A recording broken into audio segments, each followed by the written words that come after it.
Sino ba ang nagtayo ng Iglesia Katolika? Hindi ko kilala yung mga tao na yun, hindi pa ako buhay noon. Yang relihiyon na yan, hindi ko kilala yung mga taong nagtayo, hindi pa ako tao noon eh. 2,000 years ago. 2,000 years ago. 2,000 years ago.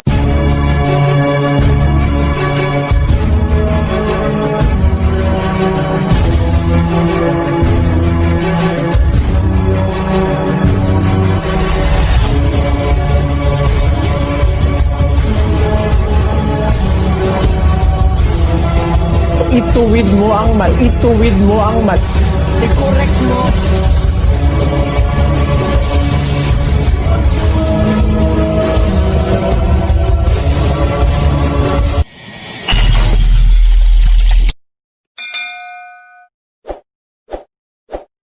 Welcome sa ating programang Ituwid Mo ang Mali. Makasama ninyo ang inyong lingkod, Brother Paul San Pablo Alima. Ang layunin ng ating programa ay constructive criticism. Tutulungan natin ang hindi makatuliko na maituwid ang kanilang maling mga pahayag laban sa Iglesia Katolika. At ang ating tatalakayin sa episode na ito ay ang tungkol sa kung sino ang tunay na nagtatag ng Iglesia Katolika. Ang mga hindi Katoliko ay nagkakaisa sa pagsasabing hindi si Kristo ang nagtatag ng Iglesia Katolika. Ngunit sa tanong na kung hindi si Kristo ang nagtatag ng Iglesia Katolika, sino ang responsable na nagtatag nito? Ay hati po ang kanilang sagot sa mga bagay na ito. May nagsasabing ang nagtatag ng Iglesia Katolika ay si Justiniano I. Meron namang nagsasabing si Emperador Constantino at ang iba namay di umano si Obispo Ignacio. Iglesia Católica, si Ignacio! Iglesia Católica, si Ignacio! Iglesia Católica, si Ignacio! Iglesia Católica, si Ignacio!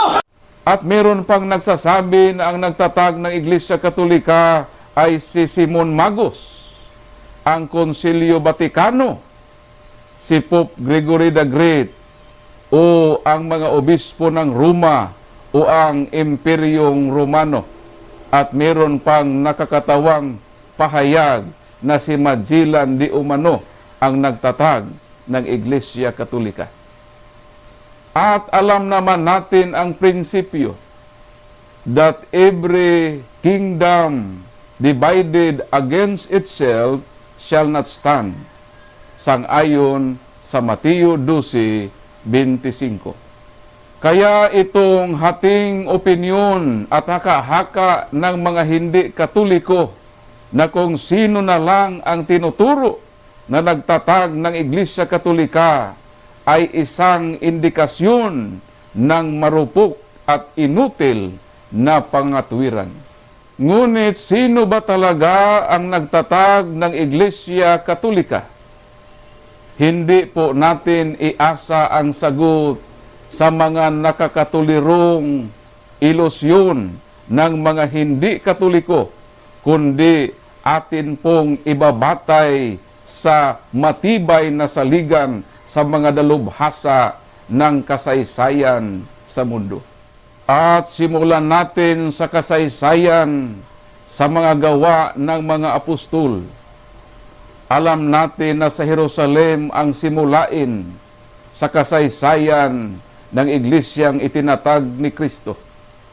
Ngunit saan ba ibig ng Diyos na ipalaganap ito?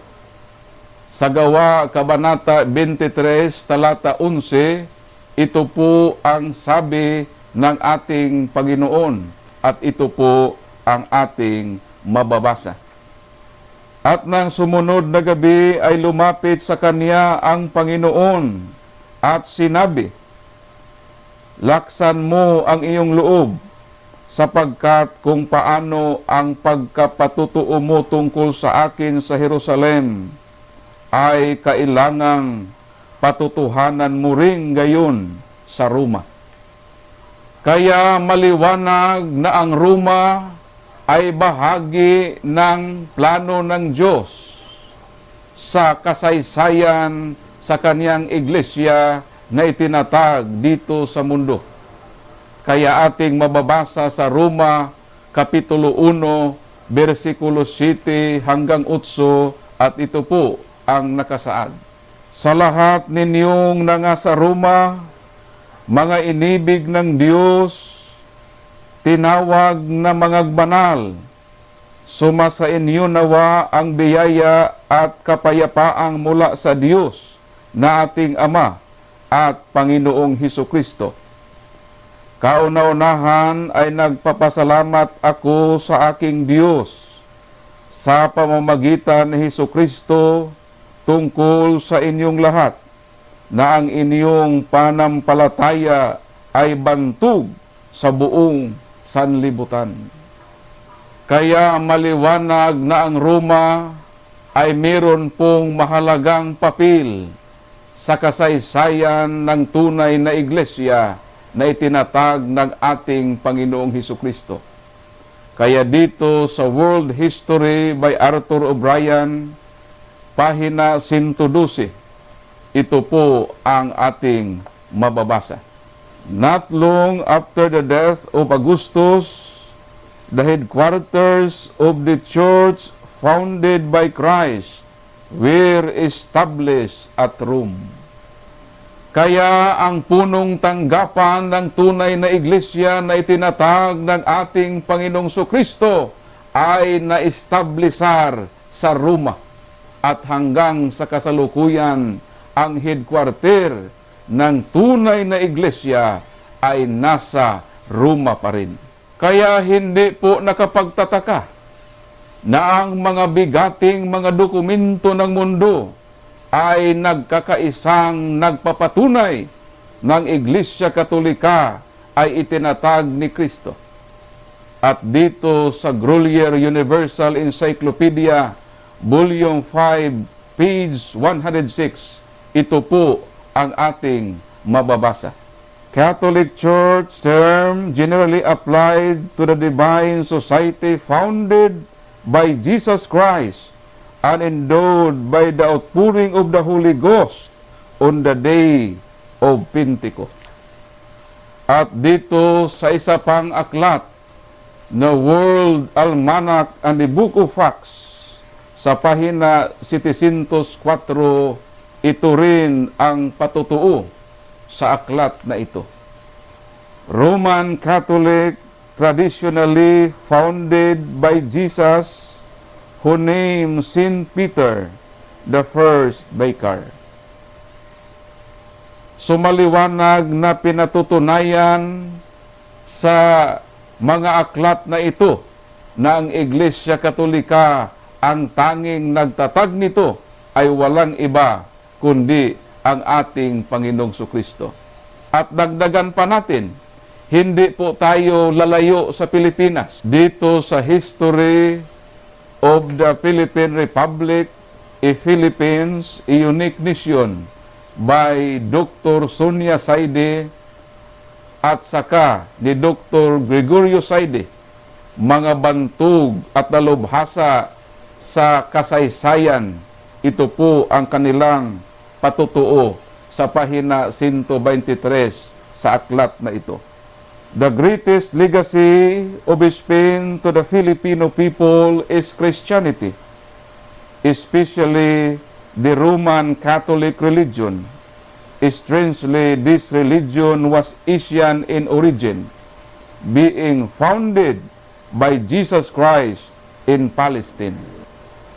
Kaya napakaliwanag sa mga aklat na ating ginamit na nagkakaisa ang mga dalubhasa sa kasaysayan sa pagtuturo na si Kristo ang nagtatag ng Iglesia Katolika. At alam naman natin ang turo ni Kristo sa Juan Kabanata 8, talata 17, ito ang sabi ng ating Panginoon. Oo, at sa inyong kautusan ay nasusulat na ang patutuo ng dalawang tao ay totoo. Kaya kayong mga iglesia na sumulpot sa mundo, natatag lamang ng tao, ay magreklamo na kayo kung bakit ang Iglesia Katolika lamang ang itinuturo ng mga dalubhasa sa kasaysayan na ang responsable na nagtatag nito ay ang ating Panginoong Kristo. Bakit hindi kayang ipahayag ng mga historyano sa mundo ang inyong iglesia na siyang itinatag ng ating Panginoong Kristo? Dahil hindi po ninyo kayang lukuhin ang mga marunong sa kasaysayan sa mundo. Kaya utuin nyo na ang mga lula ninyo, hindi lang ang mga mapagmatiyag na Katoliko. Kaya naituwid na po natin ang isa pa sa mga baluktot na paniniwala ng mga hindi Katoliko. At sa mga hindi pa nakasubscribe sa ating YouTube channel, huwag kalimutang mag-subscribe at i-hit po ang bell para sa notification. Hanggang sa muli, ito po ang inyong lingkod, Brother Paul San Pablo Aleman, at naway pagpalain tayo ng ating dakilang may kapal. Salamat! Kekapol!